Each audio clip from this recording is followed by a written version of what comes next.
Welcome back to the ATM Forward podcast. I'm your host, Rhet and Today I'm joined by Burt Matthews, co-founder of Grant Victor and one of the early builders behind what has become a nationwide ATM service and technology organization.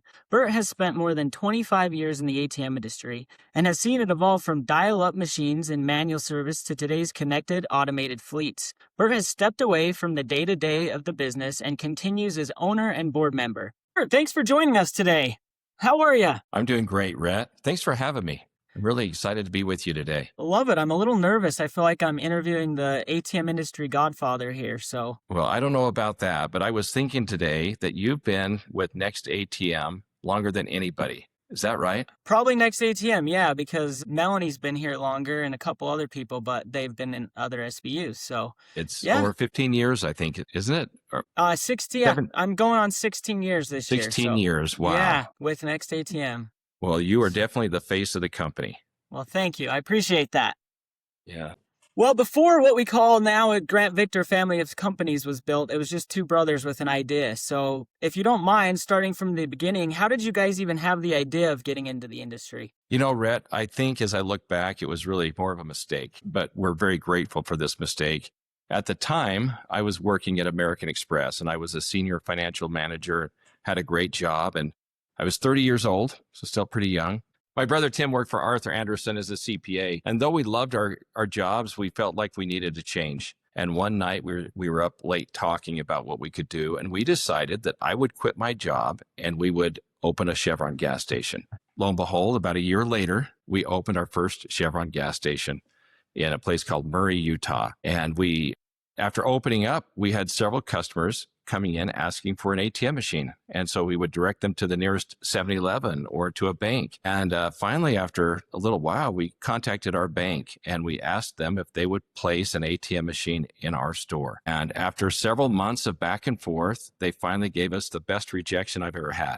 And it was, they decided that they wouldn't put an ATM in our store. And so after a little while, we did some more research and we found out we could actually buy an ATM machine. I had no idea individuals could own an ATM machine. I thought they were owned by banks. So we bought a Triton 9600 from a guy by the name of Sam Kanda, who's a legend in this industry, one of the best guys in the industry, the founder of National Link. And we put that ATM machine in the store. And it did so well. It was our most profitable 2 square feet of our store. We then built another Chevron, and surprisingly, that store was very profitable as well with our ATM machine. And that's how it all started. I would have never imagined when I was a young boy that my life career would be owning ATM machines. I didn't even know what they were hardly before that. I say the same thing.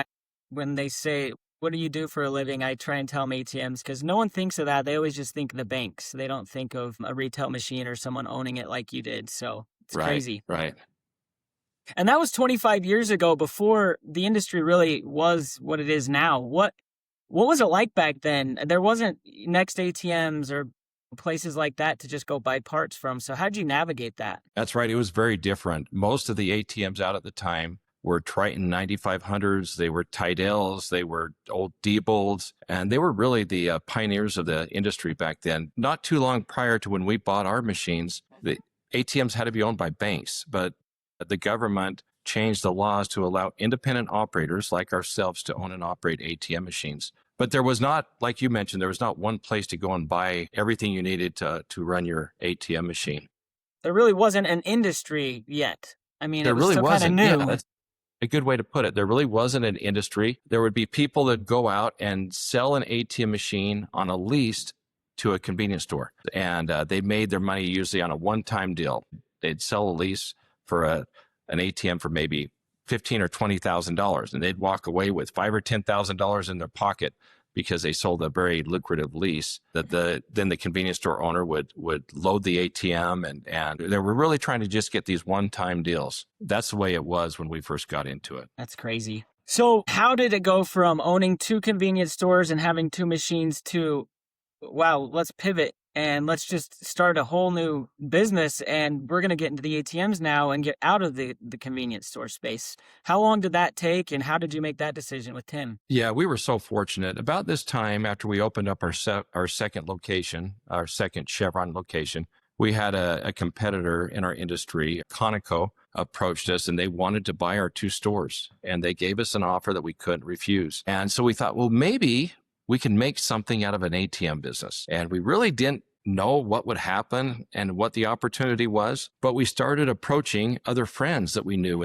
that also owned Chevrons. And we said, hey, could we put an ATM machine in your store? And we just started one at a time, contacting our friends in the industry and other gas station owners. And we did something different than most were doing at the time. We wanted to retain ownership of the machine and put our own cash in it. And so that's how we started out from the beginning. We own the machines and we put our own cash in them. So you took on the risk, and then that was your selling point to the customer, kind of? It was. Our first big opportunity came, I should say in the beginning, we were going just after the single operators. And, it would take a lot of time to find one location and to convince someone to let us put an ATM machine in. But over time, we decided, well, let's contact the big fish. And so we contacted Maverick, who is a large convenience store operator in the Western United States. They had several hundred locations back then. And we reached out to them and said, can we give you a proposal to do your ATM services? And, they didn't give us all their locations because they had a big bank that was providing them service.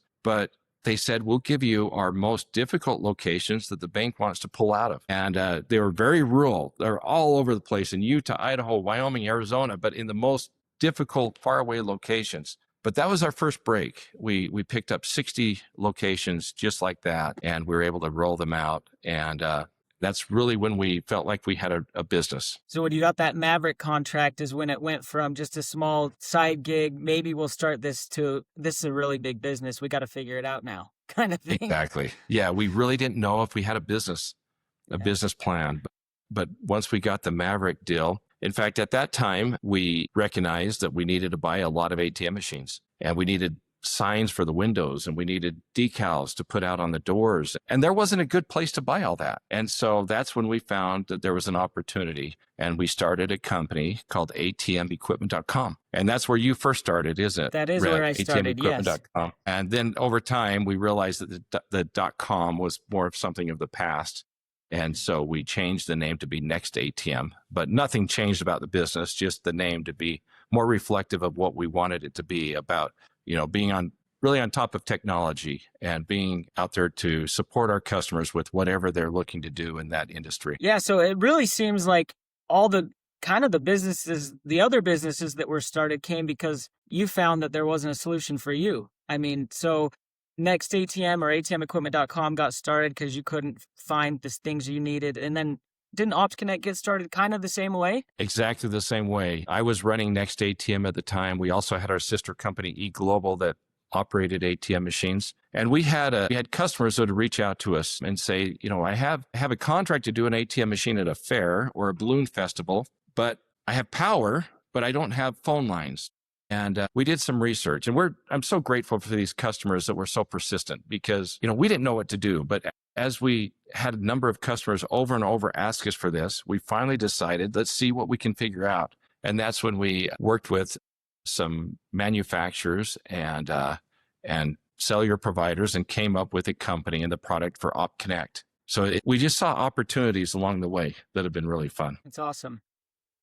Do you have any fun stories to look at the beginning times of late nights and, wanting to just think this might not work? Or was there any of those stories that you have? Stories out there, and I'm not sure any of them are really fun or funny or anything like that. I will say that, my wife has never used an ATM machine before.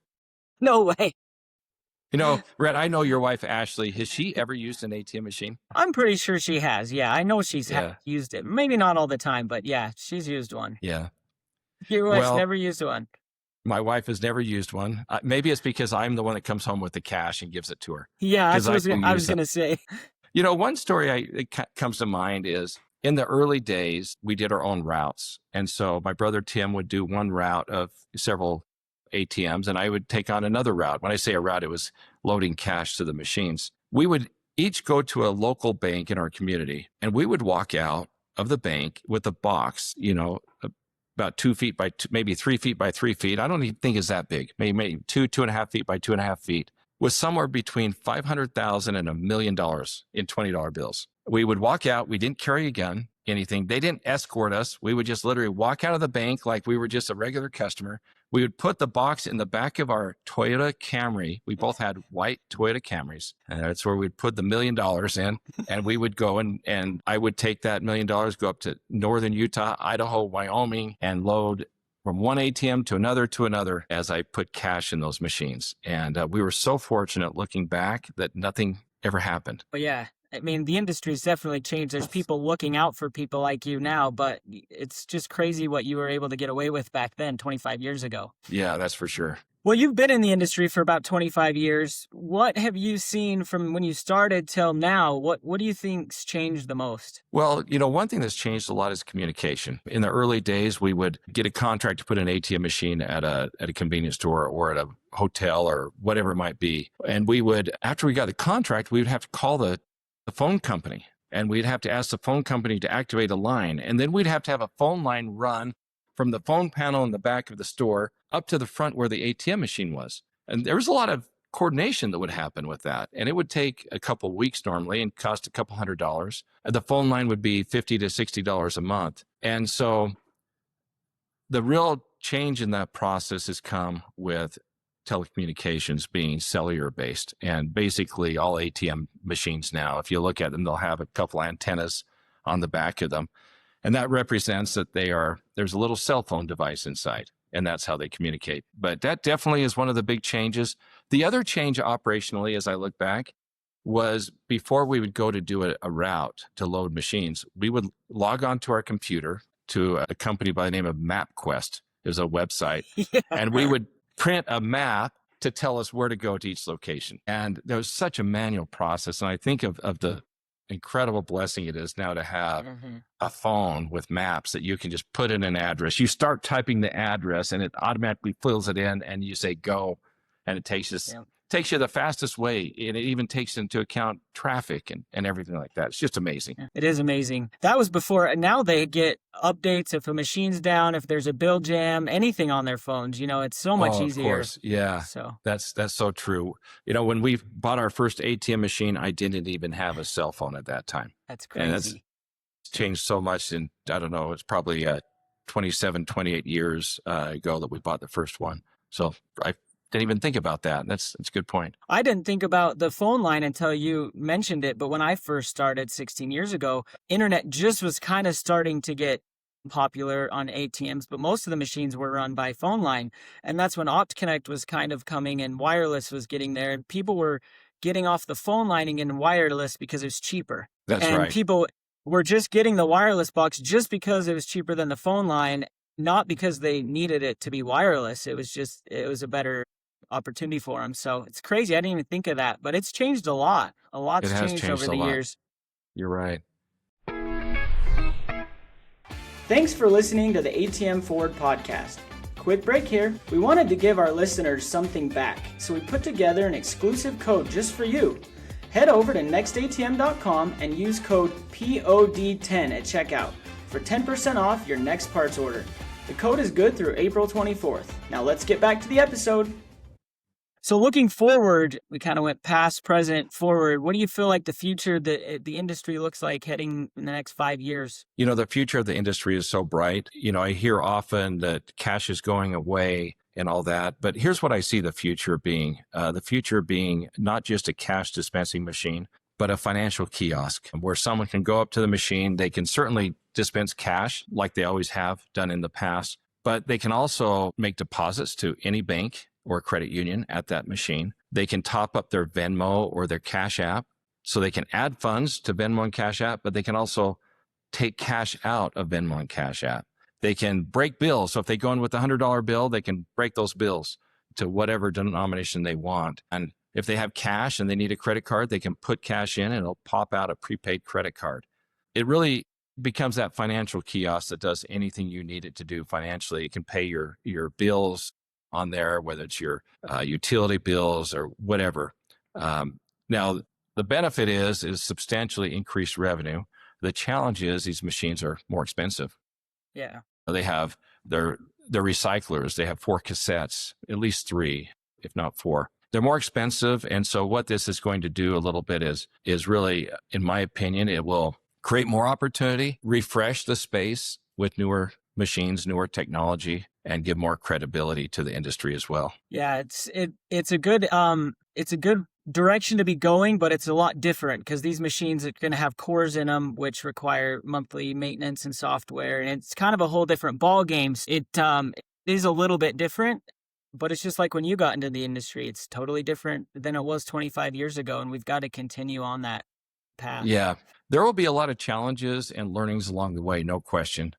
But if we're looking 5 years down the road, I think we'll see it to be a very different industry than it is now. Is there anything that operators should be paying attention to right now that maybe they're not, that you've seen? One thing I see is it's so important to keep up to date with software, with technology, with machines. There's so much fraud, and the fraudsters are getting better and better and better. And so my encouragement would be there's a point with the machine that you need to move on, and you need to get a machine that's better technology, more fraud proof. And so that's something I'd be aware of. Another thing I notice, and this is a mistake I made in the beginning too, sometimes we are so busy picking up nickels that we miss the $100 bill standing right in front of us.